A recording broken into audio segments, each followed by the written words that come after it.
Hello everyone and welcome to the Calculus Cruise Show, the go-to place for all engineering and innovation. I am Jalirin Albano, your first host for today. At ngayon naman ay ating tawagin ang mga co-host ko sa show na ito. At walang iba kundi si Joanna, Mark June at Vladimir. So hi guys! Kamusta naman kayo mga future civil engineers? Okay naman. Okay naman, kinakaya para sa pangarap. Ini-enjoy na lang. Enjoy. Enjoy naman. Enjoy. Oo. So today, we're about to explore into the world of calculus. Explain why it is so important for the civil engineering work sa paggawa ng sustainable building. So stay put together guys because we're about to learn things differently. Magsisimula tayo kung ano nga ba yung calculus at bakit nga ba ginagamit yung calculus sa field na ito, yung course natin. So, ano yung nasa isip nyo guys? Actually, calculus is divided into two branch, which is yung integral pati yung differential.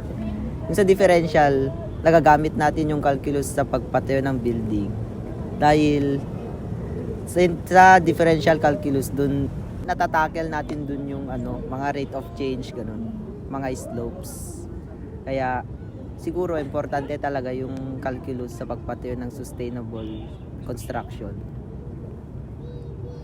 And let's not forget about calculus because calculus also plays a crucial role in our life, especially in environmentally and friendly structures. It also helps us to modernize and analyze those structures and infrastructures that we are going to build. Tama ka dyan. Parang ini-imagine nyo gumagawa kayo ng bridge, parang engineers, ginagamit nila yung calculus para ma-measure lahat ng mga kinakailangan sa pagtayo. Kung gaano katibay yung pundasyon para malaman kung tiyak ba yung materials na gagamitin sa anumang circumstances na mangyayari. Kaya yun yung kagandahan ng calculus sa engineering. Sa civil engineering naman, involved dito yung design, construction, and maintenance ng infrastructure, and build the environment, and pumapasok dyan yung calculus. Because it plays a crucial role which it provides the mathematical tools necessary for analyzing and modeling the physical phenomena that civil engineers encounter in their projects. And let's not forget sustainability.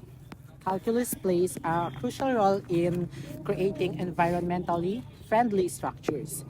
It helps us also to model and analyze energy consumption. It also allows us engineers to design buildings that not only stand to test of time, but also it contribute to greener future for engineers. Yes, very good, MJ. Dahil na-mention mo ang sustainability, we can talk about now with the basics. What exactly sustainable buildings and why are they so important? Sustainable buildings, actually, na-lesson na natin ito sa civil engineering orientation kay Ma'am Valen. Parang yung sustainable, ito yung ginagamit yung environmental na effect through yung existence ng building na gagawin. Parang nagre-require siya ng energy or anong materials man yung gagamitin. Yung mga greener, ganun, parang environmental talaga siya. Kaya parang importante sa civil engineer na malaman kung ano ba talaga yung mga sustainable buildings. Sustainable buildings, guys, kumbaga yun yung parang napapakinabangan natin. Like for example, yung mga sand na bang ginagamit siya for building structure. Like if we will abuse kasi yung sand na ginagamit natin sa parang pagbi-build ng mga infrastructure, maybe yung parang the next generation wala na rin sila magamit. So sa sustainable buildings and sa mga sustainability na ginagamit natin, we also have a limitations to set. And para may magamit rin yung mga next generation, para in order for them also to build the infrastructure na magagamitin din na for it. Parang nagde-design ng bahay na decent, maganda. Tsaka yung strong lahat ng yung mga materials na andun para din sa safety ng may-ari ng infrastructure. Bakit kaya parang tinatanong na paano i-apply yung calculus sa sustainable building?